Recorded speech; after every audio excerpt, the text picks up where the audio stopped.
నన్ను ఎందుకు తీసుకొచ్చారు ఇక్కడికి? మండపం నుంచి అమ్మాయిలు తీసుకెళ్ళడం కాదు, అప్పుడప్పుడు పెళ్ళిళ్ళు కూడా జరుగుతుంటాయి చూడు. నాకు ఈ పెళ్లి ఇష్టం లేదే. నేను నందుని మర్చిపోలేకపోతున్నానే. ఈ విషయం మీ అమ్మాయిలకి కరెక్ట్గా ముహూర్తానికి అరగంట ముందే గుర్తొస్తుందా? అమ్మాయి మా కజిన్ రా. ఆగరా, ఓ 2 రోజుల ముందే ఆలోచిస్తే టైము టెన్షన్ తప్పుద్దుగా. సరిపదా, మీ పెళ్ళి నేను చేస్తాను. నేను రాను. ఏంటి? నేను ఈ పెళ్ళే చేసుకుంటాను. ఇప్పుడేగా ఇష్టం లేదని నేర్చావు. మా నాన్నకి ఇష్టం. చిన్నప్పటి నుంచి ఆయన నా సంతోషం కోసం ఎన్నెన్నో చేశారు. నేను ఈ పెళ్ళి ఒక్కటి చేసుకోలేనా? పెళ్ళి ఒక్కటే చేసుకోకూడదు. ఈ కాసేపు ఇష్టం ఉన్నట్టు నటిస్తే జీవితాంతం నటించాల్సి వస్తుంది. ఆ నరకం నీ ఒక్కదానికే కాదు, నిన్ను ప్రేమించిన వాడికి, నేను చేసుకునేవాడికి కూడా. పద. ఎవడరా నువ్వు? ఆడిని పట్టుకులాకరా.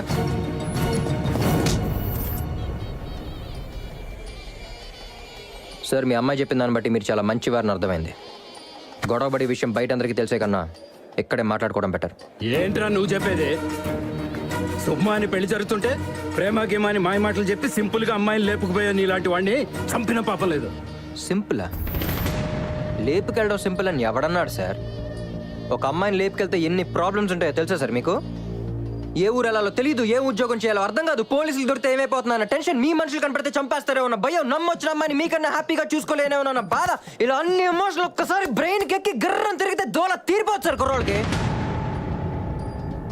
సింపుల్ అంట. అయినా కొత్త కాబట్టి కొన్ని రోజులు బాగానే ఉంటుంది సార్. తర్వాత చుట్టూ కావాల్సినవన్నీ ఉన్న పక్కన మీరు లేరన్న ఫీలింగ్ తనని, తన బాధ చూసి తప్పు చేసామన్న ఫీలింగ్ వాడిని జీవితాంతం తరుగుతూనే ఉంటుంది. సార్, మీ అమ్మాయి వాడిని ఎప్పటి నుంచి? పర్లేదు చెప్పు. 3 years. 3 ఏళ్ళుగా వాడిని ప్రేమించింది కాబట్టి వాడిని పెళ్లి చేసుకుంటే హ్యాపీగా ఉంటుందన్న క్లారిటీ తనకుంది. పెళ్లి చూపుల్లో కాఫీ ఇచ్చేటప్పుడు జస్ట్ 2 సెకండ్లు తలెత్తి చూసిన అతన్ని చేసుకుంటే హ్యాపీగా ఉంటుందన్న గ్యారంటీ మీరు ఇవ్వగలరా? ఓ పని చేద్దాం సార్, 3 ఏళ్ళు కాదు, ఓ 3 నెలలు మీరు తెచ్చిన కుర్రోడితో మీరే కలిసి ట్రావెల్ చేయండి. అతని గురించి పూర్తిగా తెలుసుకుని క్లారిటీ ఇవ్వరండి. ఇద్దరిలో ఎవరు బెటరో డిస్కస్ చేసుకుని డెసిషన్ తీసుకున్నాం. అయినా మీ అమ్మాయి మీ బస్సులో కర్నూలు నుంచి బెజవాడ వెళ్ళట్లేదు సార్. పక్కన ఏ పరిచయం లేనట్టు కూర్చుంటే కాసేపే కదా పర్లేదు అనుకోవడానికి. ఇప్పుడు కాంప్రమైజ్ అయితే చివరి దాకా అలాగే బతకాలి.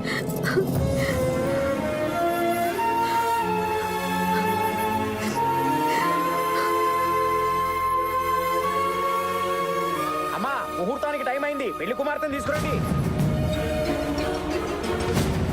పంతులు ఏమనుకుంటాడో, బంధువులు ఏమనుకుంటారో అని టెన్షన్ పడకండి సార్. మండపం దాటిన గంటకే మర్చిపోతారు.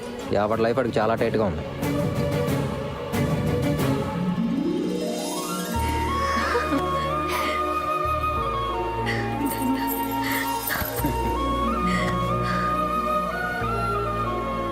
కరెక్ట్ టైంకి శివ కనుక రాకపోయింటే దాని పెళ్లి నందుతో కాకుండా చందుతో అయి ఉండేది. అవునే.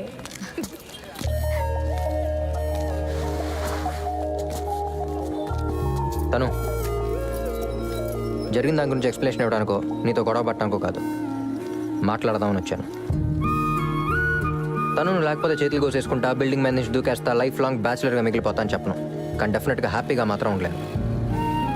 నువ్వు నన్ను లవ్ చేస్తున్నావంటే ఎంత కాలానో వెయిట్ చేయొచ్చు, చేయట్లేదంటే వెళ్ళిపోవచ్చు. కానీ అవును కాదు అర్థం కాక క్వశ్చన్ మార్క్లా నీ వెంట పట్ట నాకు కరెక్ట్ కాదనిపిస్తుంది. పైగా నీ మైండ్లో ఏముందో తెలుసుకోకుండా నీ వెనకాలే తిరగడం, ప్రేమ నేను ఇబ్బంది నువ్వు ఫీల్ అయితే బాగోదుగా. అందుకే ఇప్పుడే ఇక్కడే తేలిపోవాలి.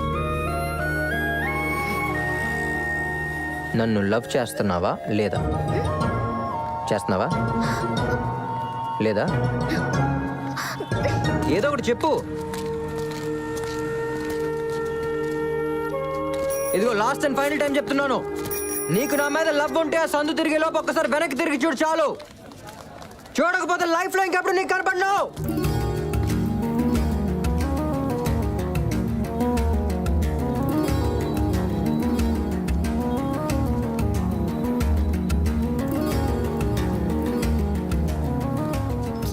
లవ్ చేస్తున్నావు లేదో చెప్పేయచ్చు కదే. డిమాండ్ చేస్తాడండి.